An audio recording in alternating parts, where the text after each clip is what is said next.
All right. Hello and welcome to today's video where we are going to be talking about codependency because this is like a really big topic in the self-help, personal growth, spirituality space.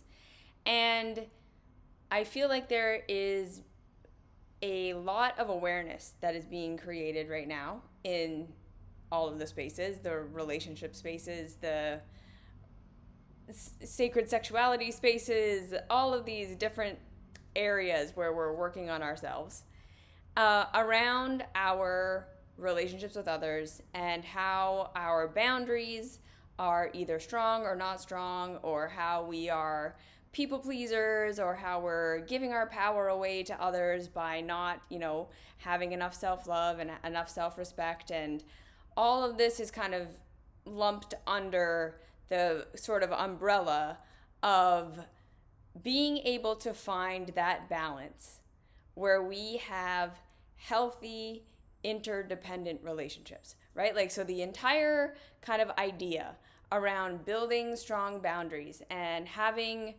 healthy community and not being codependent anymore and getting rid of our people pleasing habits and all of these things that we're being told that we need to do in the self-help world. The point of it being that we all want to have good relationships that feel good, right? Like, that makes sense. At the end of the day, we live in a world where we are naturally, evolutionarily, however you want to look at it, however you want to say it, we are interconnected, interdependent beings. And we always are going to be that way. We are always going to live in a reality where we are dependent on one another to a degree. And so learning how to have healthy, functional, flourishing relationships that feel good in all of these different contexts of our lives is obviously something we want to work on and something we want to work towards. And when we are struggling with that, when we don't feel like we have these healthy relationships, when we don't feel like we have healthy boundaries, when we don't feel like we have healthy attachment and all of this stuff, it can be very painful, and it can be a huge struggle, and it can really impact the quality of our lives. It can impact our mental health, it can impact our physical health, it can impact our emotional health, our spiritual health, and all of these things. So relationships are a big deal, and learning how to have healthy relationships is a big deal. And so again, this is why I think talking about this over and over and over again and looking at it from all different kinds of angles and perspectives is really important, because relationships are important and feeling good is important. And that's why I want to talk about this today. Okay, so like I said, today we're going to be talking about codependency. And a lot of us, again, have kind of self-diagnosed or been diagnosed as codependent, or having codependent tendencies, or having unhealthy attachment styles. We're people pleasers, we're way over independent, we don't know how to tell the difference between safe and good enough love, and shitty love, toxic love, abusive love, where we should have boundaries, where we shouldn't have boundaries, where we need to forgive, where we need to cut people out. Like, there is so much complexity and nuance and confusion within this space. And there's a lot of, like I said, awareness being raised, but also that awareness creating even more confusion. And so today, I want to talk about why healing from our codependency is going to require more than just doing kind of like inner work, family of origin stuff, right? So a lot of us are being kind of trained and taught and told that if we have unhealthy attachment styles, if we have unhealthy boundaries, if we're hyper independent, if we're people pleasers, if we have these kind of negative habits within our relationships that impact our ability to have healthy, supportive connections, that all of this stems back from our childhoods and our family of origin. Now, even before we get there, Okay, like again, like just kind of having worked with a lot of people and lots of one-on-one clients and all this kind of, and just having done this for so long, this work that I do for the last 15 years, 20 years of working with people, there are a lot of people who aren't even at this is family of origin stuff. That like I learned this somewhere and these are patterns that I picked up on, and that there might be a reason I have unhealthy relationship issues and that I have unhealthy relationship patterns, and that there might be a reason why I don't have healthy attachment and I don't know how to, not be a people pleaser, not lose myself in relationships, not get hyper independent and cut everyone out the second it looks like a threat. A lot of people are still operating from this place of, I showed up in my adulthood, perfectly perfect, perfectly put together, everything was fine, and then I just decided to like fuck up my relationships because I'm shitty. And I just don't have healthy boundaries and I do all these bad things because I'm weak or broken or there's something wrong with me. And so if that's where you're coming from, right? If you believe that you struggle in relationships simply because there's something wrong with you, you're defective, you're broken, you're not good enough, you're not lovable, you're not worthy of real love, you're flawed, I really want to start by saying none of that is true. Okay? The patterns that you have in your relationships are learned patterns that you've observed. They're patterns that you developed because of not having secure connections. They are ways of being that you have taken on as a way of trying to protect yourself and get your needs met the best that you could within the circumstances of your childhood and your upbringing and your early adulthood that then became your default patterns. That then became the way you see and perceive yourself and others. That became your love map and how you navigate this very complex world of relationships in a way that makes sense to your childhood conditioning, to the childhood ways that you viewed reality and the stories that your childhood self came up with that you've carried into adulthood that you may not even recognize as being childhood stories. And all of this that you do in relationships, all of the patterns that you have are patterns that you came by honestly and naturally based on your experiences. Okay? So what that means is fundamentally there is nothing wrong with you. You're not doing anything wrong. You're not choosing to have bad relationships. You're not just holding on to negative patterns. You're not messing it up because you're just thinking wrong or making bad choices, like I said. You have patterns. You have instincts. You have drives that are there for a reason based on your experience. And like I say, like I have clients that the second they tell me about their upbringing, I can be like, oh, okay. So my guess is in your relationships, you do this, this, and this, and these are the problems, and these are the patterns, and this is what happens. And they're like, oh my God, how did you know? Are you psychic? And it's like, no, I'm not psychic. It's just that is what you would have done. That would have been your adaptation. And they've spent their whole lives thinking, I had a perfectly normal childhood. Everything was fine. And I'm just fucking up my relationships for no reason. I'm just codependent for no reason. I don't know how to find safety for no reason. I keep doing all of these unhealthy things for no reason. I'm a people pleaser for no reason. I should just be able to set boundaries and I can't, and I don't know why, and I'm terrified of rejection and I can't be my real self, and it's crippling, and no one understands me, and all of these things. And it's just because I'm messed up. And so I understand that I'm not talking to you specifically, and a lot of the time that is what it takes, right? We need someone to hear our story and to be like, yeah, no, that was messed up. And there's a reason you develop these habits, and it's not just because you're making bad choices in your adulthood. But I can tell you, if you're listening to this, if you're here, the universe brought you here. But literally, this applies to everybody.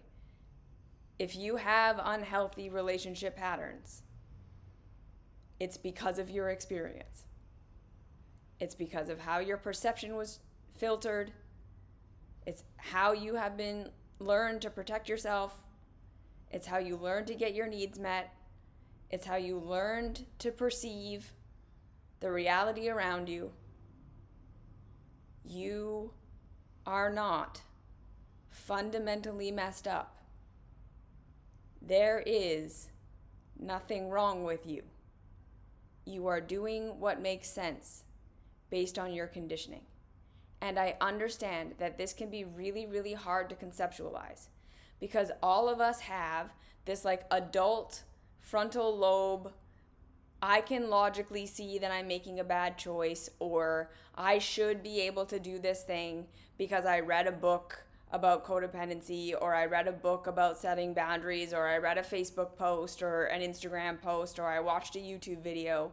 And we all think like I should be able to just make better choices and do different things because I intellectually understand this stuff as my adult self. But that is not how we function, okay? As hard as this is to accept, the reality that we need to accept is that we all have programming and conditioning that is in different parts of our brain, different parts of our body and our nervous system that drive us into certain behaviors and patterns and, like I said, perceptions and ways of seeing ourselves and ways of seeing the world and responses and all of the things that we do. The people that we're attracted to, the people that we're not attracted to, the relationships we get into, the relationships we don't get into, how we interact with people has so much more to do with our patterns until we've done a lot of this work than it does with our intellectual understanding. Okay, so just because you have an intellectual understanding of your patterns, even if you have an intellectual understanding that what you're doing isn't totally healthy and you want to do something different, but then you notice yourself doing the same things over and over and over again, getting triggered in the same way, having the same responses, having the same reactions, having cyclical relationships and cyclical patterns in your relationships, it's not your fault, and it's not because you're doing something wrong. That's patterning. That's conditioning. That's instinct. So much of what we do on a daily basis is not coming from conscious awareness choice. It's coming from our patterns. It's coming from what we experienced in childhood and early adulthood, how that shaped our fundamental perception of the world, and then we're reacting and responding on automatic. So I really want you to give yourself compassion that no matter what your relationship patterns are right now, no matter what your bad habits are right now, no matter how you're struggling to find real connection and safe connection and healthy relationship patterns, this is because of patterning. This is because of years and years and years of programming and conditioning from your childhood and your early adulthood.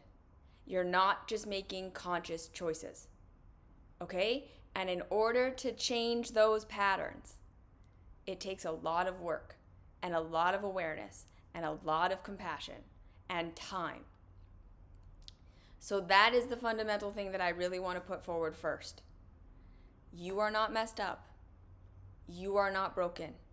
Your unhealthy attachment styles and unhealthy relationship patterns are not because you just lack information or just can't get yourself to do a healthy thing because you're messed up.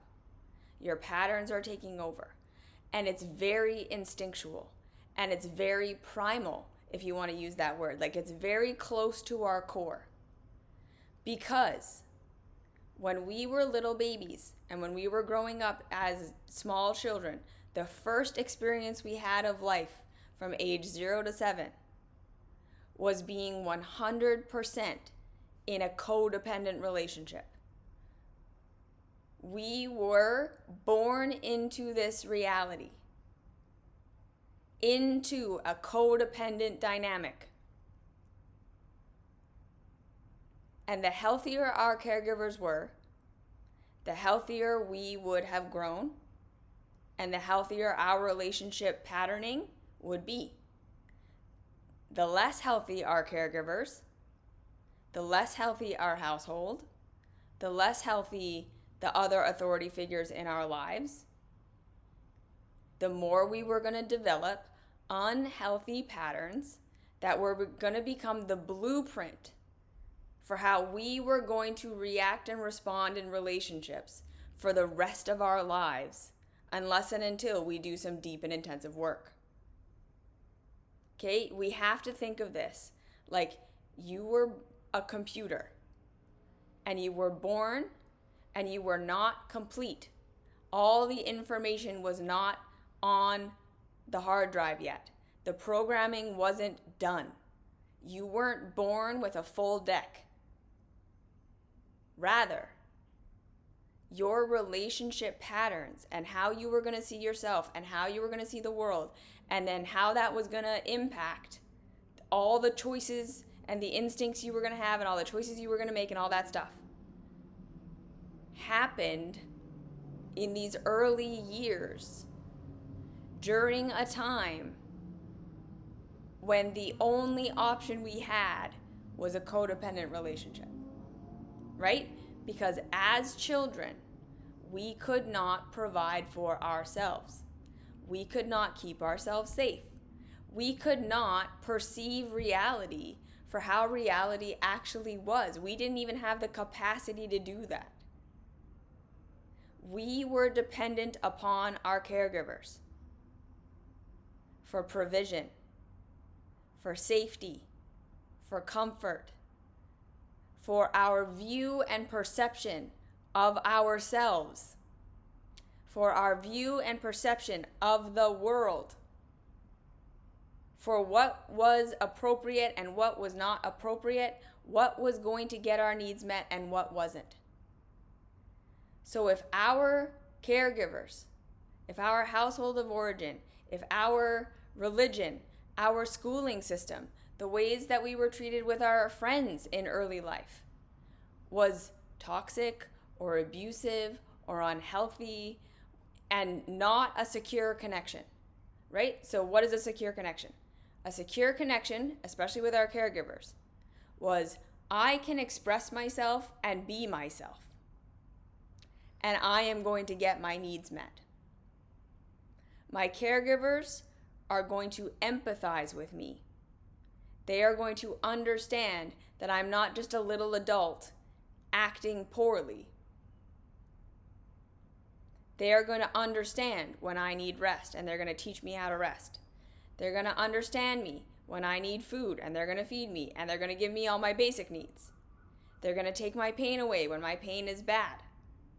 They're going to help me start to learn that I can have big emotions, and they're going to help me process big emotions so that I don't become crippled by them later in my life. They're going to help me process when I don't fit in at school or when I don't want to do the thing that culture tells me I need to do, and we're going to get into this in a second. Securely attached childhoods means that, generally speaking, you felt like your needs were going to get met. It didn't matter what you did. It didn't matter what you were doing. It didn't matter how you were expressing. You had a sense inside of you that caregivers are going to be there for me, and I don't have to change myself. I don't have to change my behavior. I don't have to change my feelings. I don't have to pretend I'm fine when I'm not in order for that to happen. If that was not your experience,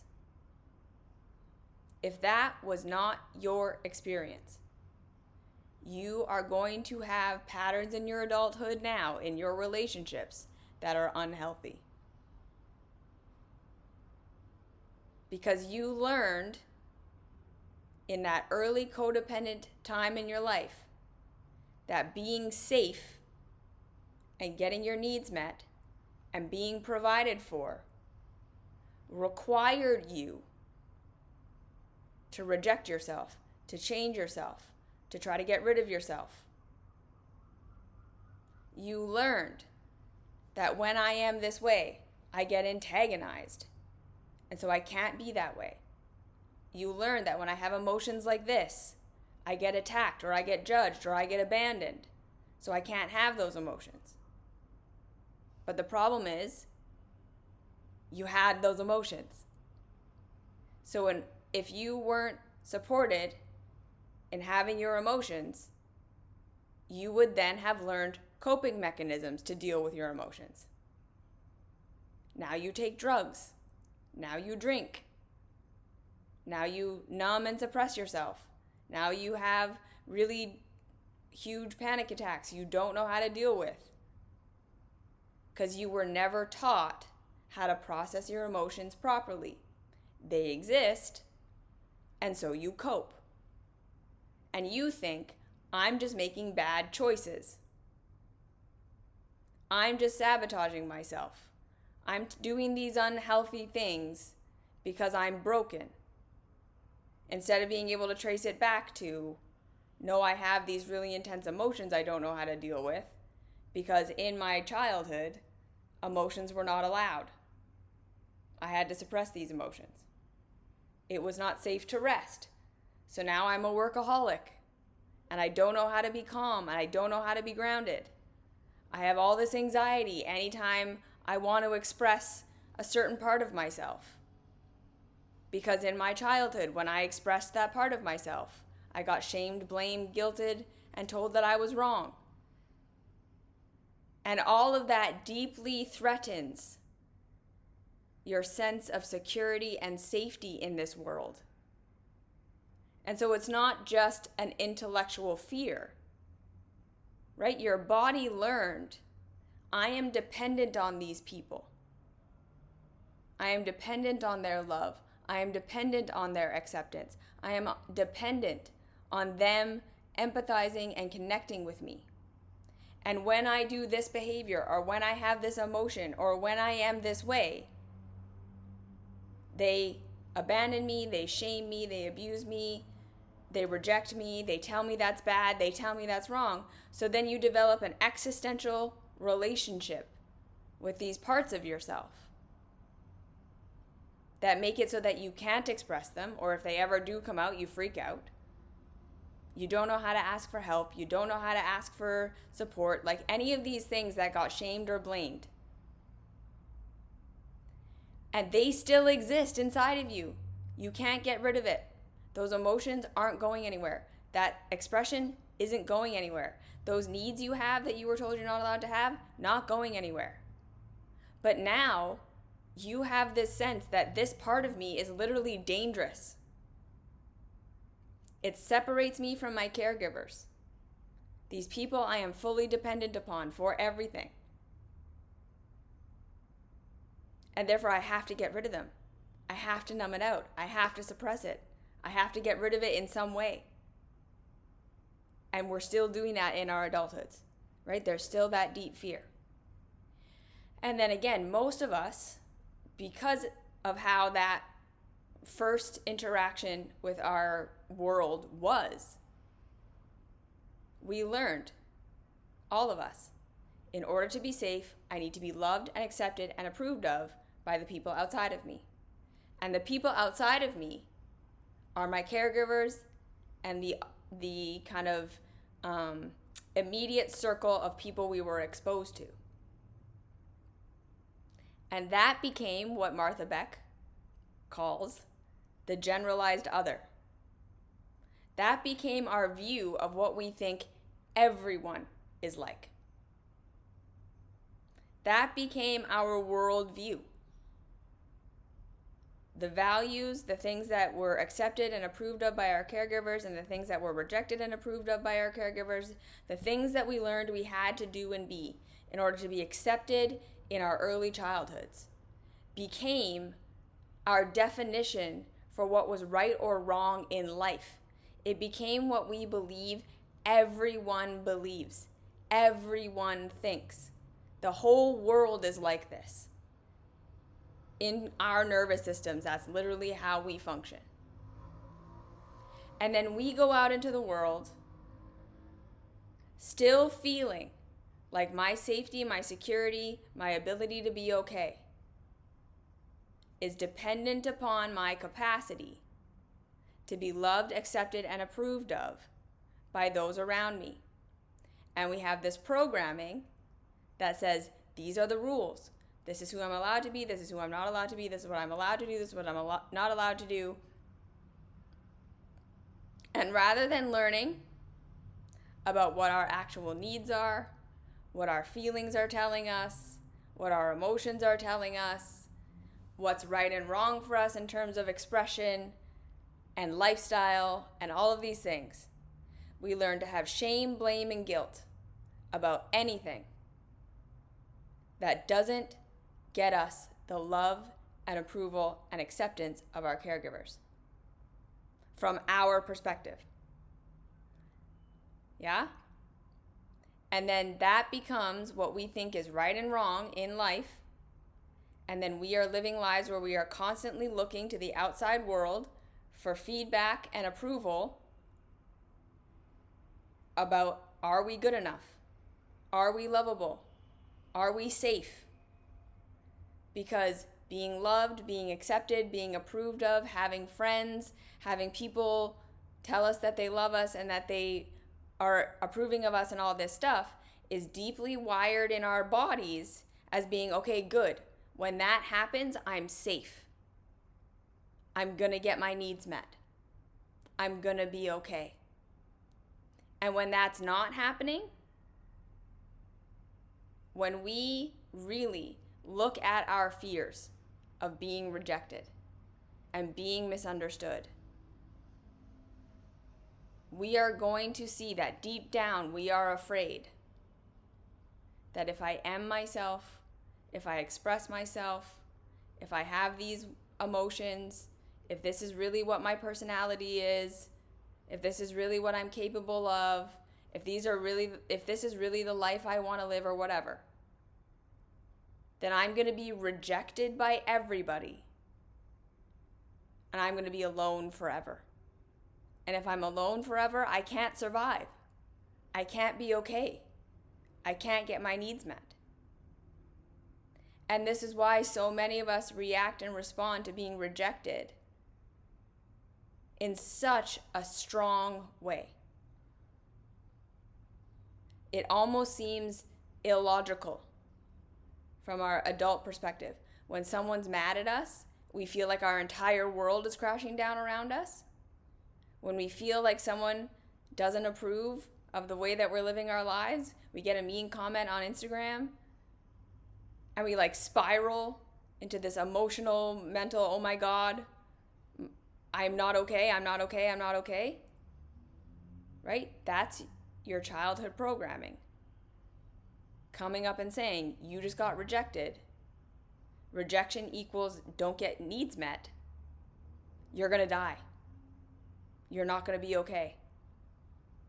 You're not secure. If we did not have a secure connection, that is going to be how we operate. That's what our nervous system is telling us over and over and over again. Because from our childhood perspective, the only reason we would ever have experienced from our childhood perspective, remember this is not real reality. This is what our child brain thought and how our child brain perceived things. If I'm not being given what I need, if I'm not being loved the way I need to be loved, if my pain is not being taken away, if I'm not getting the things that I want, if caregivers are pulling away from me, it's because I am doing something wrong. The only reason that could be happening is my behavior is wrong on some level. Okay? That's where that came from. Because our behavior was the only thing we had control over. And from our perspective, as children, the only reason caregivers would do anything or not do anything was because of us and our behavior. And that got programmed into our bodies as being what reality is. If I get rejected by the people around me, I am not okay. And it is due to my behavior that is happening. And so when that happens, I need to fix myself because I am broken. That's codependency. Does this make sense? That's where that came from. We all came into our codependencies or our hyper-individualism. Honestly. Based on the patterns of our family of origin. How safe or unsafe they made us. That is the root of why we now do everything we're doing in our relationships, in our adulthoods. The patterns that we have. Okay. And then from there, the culture that we live in is deeply unhealthy. It's not just family of origin stuff that is the reason we struggle in our relationships. We also then have to put ourselves in the context of our culture. And our culture is not a culture that is setting us up for success in relationships. Human beings evolved for almost all of our entire human history. Okay, so remember how I was talking about we were born and our computer hard drive programming was not complete, and that programming got completed during our lifetime, before our frontal lobe was developed, before our adult self was capable, before we were able to make logical, reasonable, rational decisions. We were getting programming of this is how the world works, this is what I should do, these are my coping mechanisms, this is right, this is wrong, these are my instinctual reactions to life. That was happening in our individual lives, in our childhoods.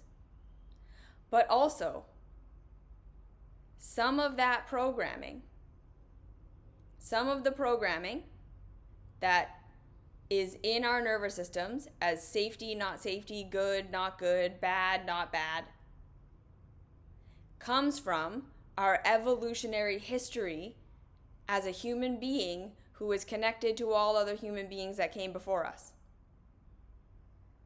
We have nervous systems and brains and bodies and patterns and ways of seeing things and ways of doing things that come from our lineage as a human being. Our personal family lineage, yes, but also just our lineage as a human being, as part of the collective of human beings. And the lineage that we all come from, every single one of us, is a lineage of living in communities. That is what the human being has evolved to perceive as safe and normal for almost all of human history. This new culture that we're living in, where the nuclear family, mom, dad, and the kids, you and your partner, and your dog, is the thing we're supposed to focus on as being our literal only support, is new, number one. We are not adapted to it yet. And it's highly, highly stressful. I'm going to say that again. The nuclear family, you, your partner, you, your kids, or you single. You don't have a partner. And therefore, you don't have a connected, strong community of people around you. You're supposed to leave your family, leave your parents, leave your support system, and go off and be an independent adult with your primary partner. That's the expectation. Is new, and it's highly stressful for our nervous systems because it is not what we have evolved to do. We evolved as a species living in large communities. There are still cultures on this planet who, even after you get married, you move in with one of the spouse's families. So when you have kids, you have grandparents and aunts and uncles and neighbors that help raise the kid. It's not just mom and dad doing it. What we evolved on, what was normal and natural for our nervous systems for hundreds of thousands of years, like so long, was the expectation of a mom, a dad, brothers and sisters that were on our side, that were interested in our survival, that were going to be support systems for us for as long as we existed. We evolved to have aunts and uncles who cared about us. We evolved to have a community of neighbors and friends and elders who cared about us, who raised us. We were supposed to, as children, have a wide network of support, and then as adults, have a wide network of support. Right? This whole idea of like raising your kid by yourself. We are not evolved to do that. That is not how it was for most of human history. This dependence upon the nuclear family is new and highly stressful because it's not how we're supposed to function. We are supposed to have a family of origin that we can always go back to for help and love and support. If we are now living in a situation where our situation with our caregivers is toxic, they're unsupportive, they don't know how to be there for us, we have to be hyper independent from them, where maybe the best thing we can do for ourselves is not have a relationship with them, that is not healthy in the sense of it's not what we need to feel good in this life. It might be the best of two shitty options, right? If caregivers are unsupportive and caregivers can't be good to us and we have to separate from them because the alternative is staying in a really toxic, painful, codependent, whatever dynamic, it may be the best of two shitty options to not have a relationship with them, but it's not a good option. And in my opinion, we are always going to struggle and suffer to a degree with our capacity to feel safe and our capacity to feel regulated and our capacity to trust ourselves and to feel like we're going to be okay. Because we're missing something we should have. We're missing something we evolved to have as a non-negotiable. It is not normal to not be able to depend on and rely upon your caregivers and brothers and sisters and aunts and uncles to be there for you when you're struggling and suffering. If the only person you have is your spouse when you're down, or no one because you're not married or you're not partnered, that is not normal. That is not natural. That is not what we evolved to expect. So this epidemic of people feeling incredibly isolated and alone and depressed and afraid for their future, it's not a coincidence. It's not that everyone now just has anxiety. It's because our culture is so antithetical to what we evolved to live like. This is not a healthy culture. Our hyper-independence. And again, most of us don't even recognize that we're living a life of hyper-independence because we so badly want someone to love us. We want a support system. We want connection. We think we're needy.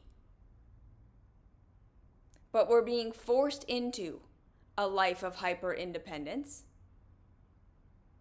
by not having secure connection with our families of origin, by not having a secure connection with neighbors and friends and elders around us that cared for us and that we care for as we become adults, right? A huge part of what used to bring human beings meaning and purpose and drive and what used to be how we decided what we were here to do was the role we served in the community. It was who were we to the people around us? What was the thing we provided that helped all of us survive? And now we're disconnected from that. And we wonder why so many of us feel like we don't know what our purpose is. We don't know what we're here to do. Because we don't have a community to express within, which for almost all of human history was the context in which we figured out who we were. Now we're just go and do your thing. Well, how, in relation to what? In the context of what? Without that, so many of us are struggling and floundering. Or we, like I say, we have these natural ways that we want to be and these natural things that we want to do. And rather than our community when we were growing up, our family, our friends, the people around us, nurturing that in us, and then that becoming something we offer back to the community, we got rejected, we got shamed, we got told that we can't have that, we can't do that, we can't be that. We shut it down in ourselves. And now nothing feels good, right? Doing what we were conditioned to do and being who our caregivers and society around us have told us to be feels terrible because it's not in alignment with who we really are. So our authentic self is very upset about it. But trying to do what's authentic to us also feels terrible because it's now connected to this idea that I'm going to get rejected, I'm not going to be loved, I'm not going to be safe. So anytime we try to do what's right for us, there's all this anxiety around it. There's all this fear. There's all this, I can't do this, it's not safe, I have to do it perfect. If I don't do it perfect, it's going to get taken away from me. Because we didn't have a healthy community that fostered that in us. You see? This is about more than just us making bad choices. It's about more than just our family of origin stuff. It's societal. It's systemic.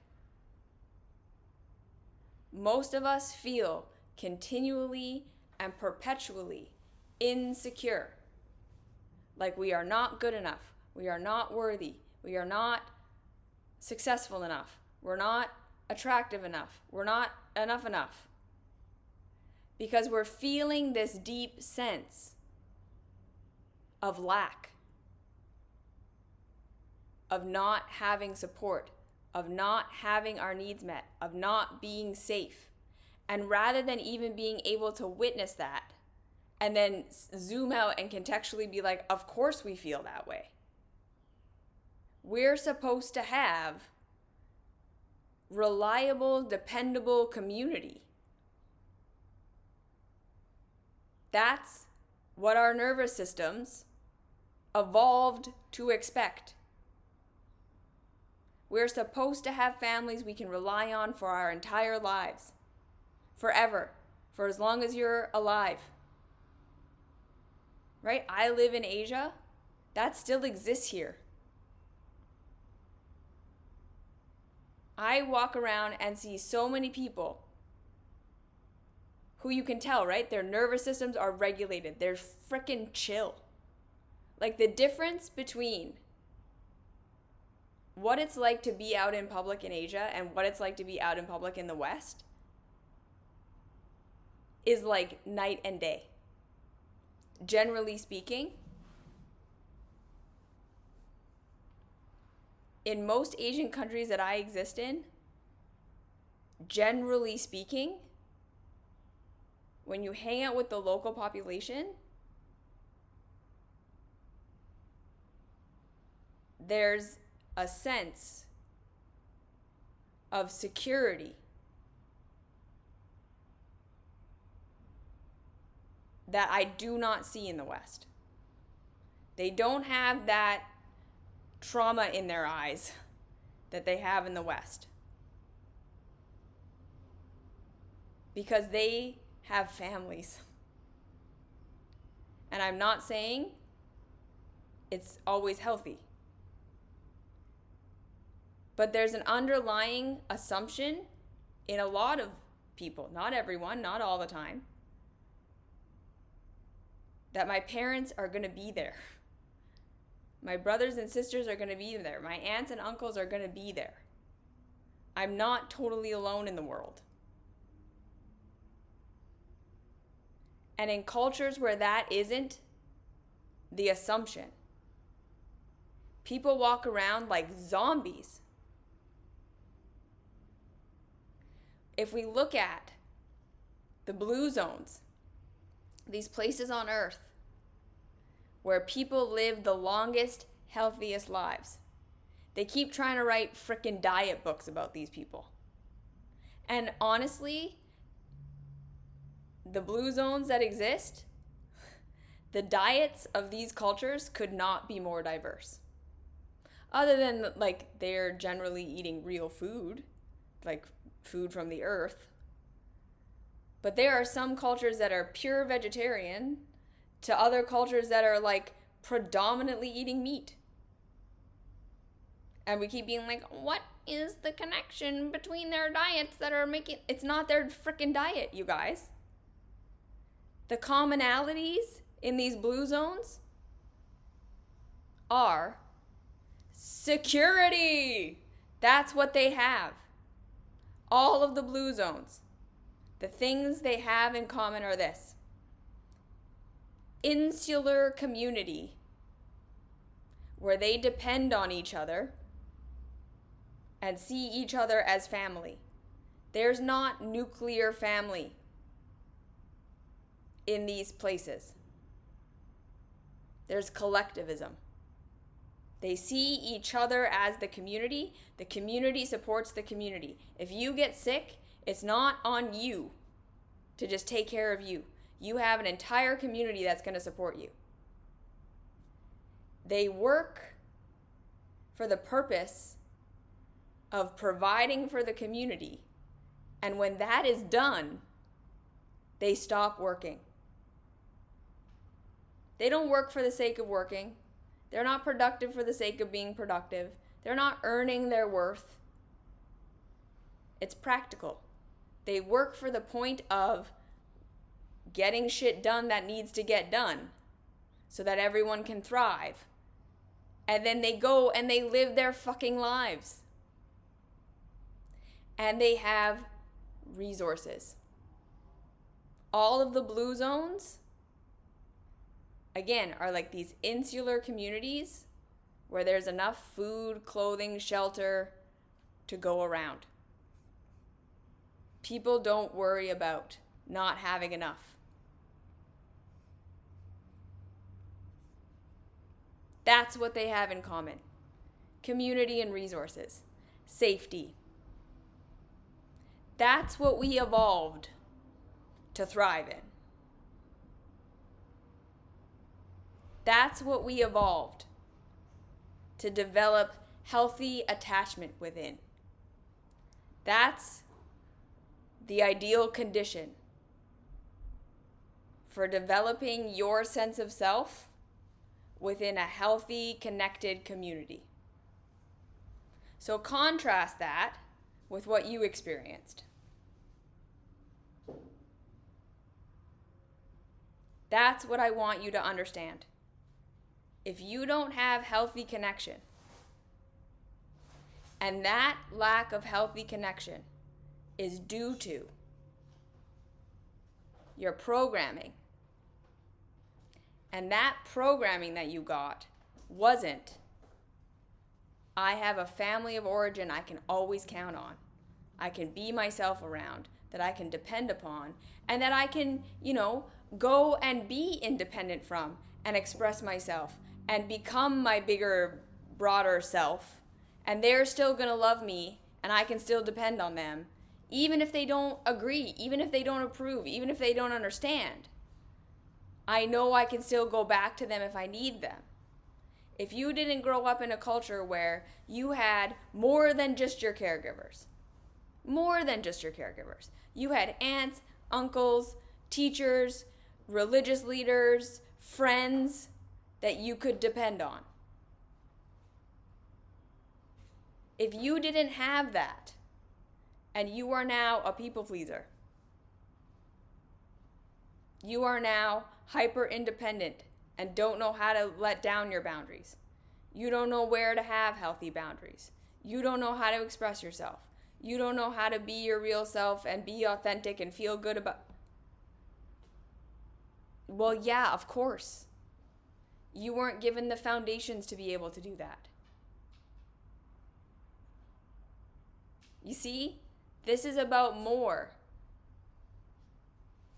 than just our family of origin stuff. And if we don't start to put ourselves into context to understand why what we have is so unsupportive of us not being codependent or hyper independent, we're always going to feel like there's something wrong with us. And like I say in all of my videos, our culture then preys upon that insecurity. The self-help, wellness, spirituality industry is a multi-billion-dollar industry that is profiting hand over fist off of the fact that none of us are seeing that we are swimming in toxic waters, and that's why we feel like shit. It's not that we're failing. It's not that we're doing things wrong. It's not that we're just codependent and shitty. The culture is fucked up.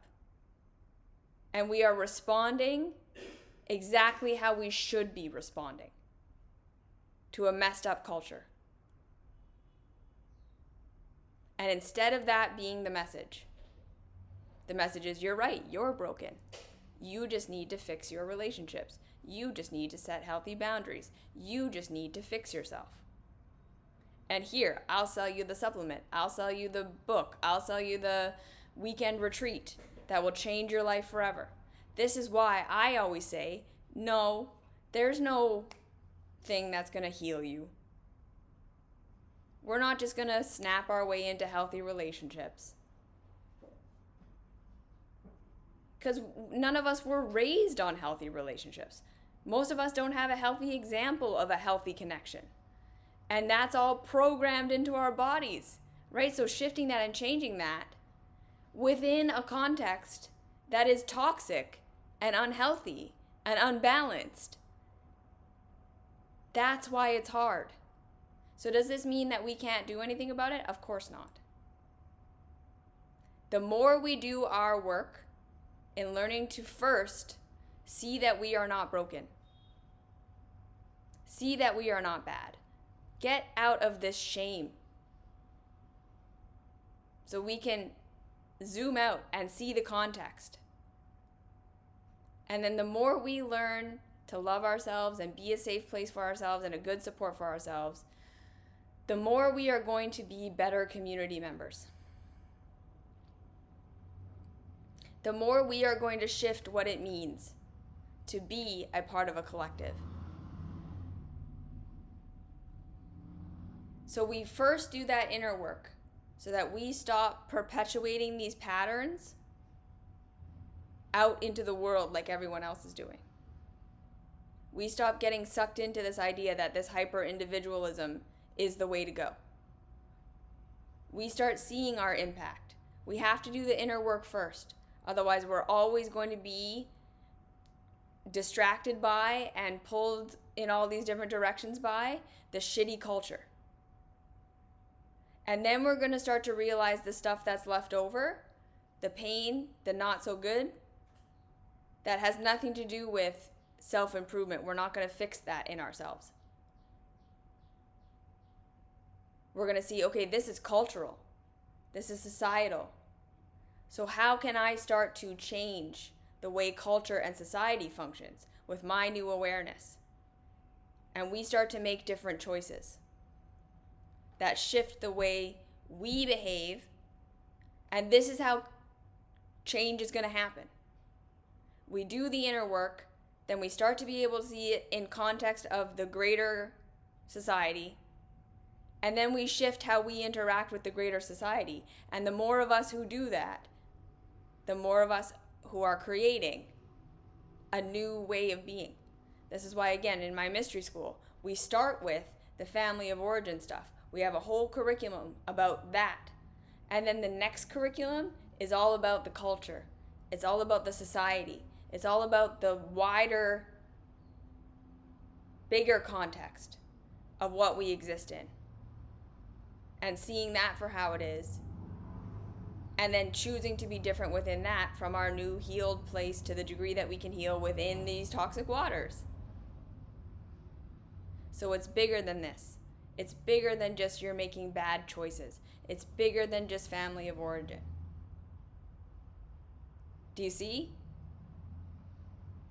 So that's what I wanted to say today. Don't let yourself be convinced that you're just making bad choices. This is big. This is systemic. This is societal. Put yourself in context and start to see that you're not broken. You're adapting and responding to an unhealthy way of being. You are not broken. There is nothing wrong with you.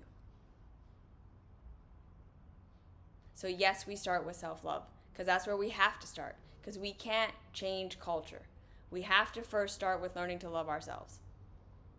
And that is going to be how we change. But, right, if we don't start with the foundations of loving ourselves, we are always going to externalize our sense of self and our sense of worth and our sense of safety. And the world is set up for us to never feel good enough. It is profiting right now. The entire way that our economy works is to make sure we feel like shit, we feel insecure, we feel like we're not going to be okay, so we will keep participating in these systems. We have to do our inner work first. We have to love ourselves first so that we can start to separate from the shittiness. And then we can start to build healthy relationships. And then we can start to build healthy community. Right? If our relationships are messed up, we have to start with inner work. Because if we never learn to be our own safe place and we never learn to love ourselves, it doesn't matter what we do in our relationships. We're always going to act from our patterns. We're going to act from our instincts. We're going to act from our childhood programming. It can be no other way. Because we're externalizing. When we start to do our inner work, when we really get to a place where we can be on our own side, that is how we are going to shift our relationship patterns. That's how we're going to be able to find secure connection outside. We're not going to find secure connection outside and then heal. It has to be the other way around. And then that will change how we act in society. And sometimes we need support to find that healthy connection. That's why we get therapists or coaches or guides or whatever. Sometimes being loved by someone else is going to very much help. But if we don't have that secure connection within ourselves, we're never going to be able to see clearly enough to know what a healthy relationship is, to know how to be interdependent, because we are supposed to be interdependent. We are not supposed to be independent. But in order to have that, we have to have some security from within. So that's why we do inner work, which then becomes more and more about the outside world. It's not one or the other. It's just in order. We do the inner work so that we can start to do the outer work. Okay? Okay. So I hope that was helpful. I hope that was enlightening. Let me know if you have any questions, comments, concerns. And I will see you when I see you. Thanks for being here.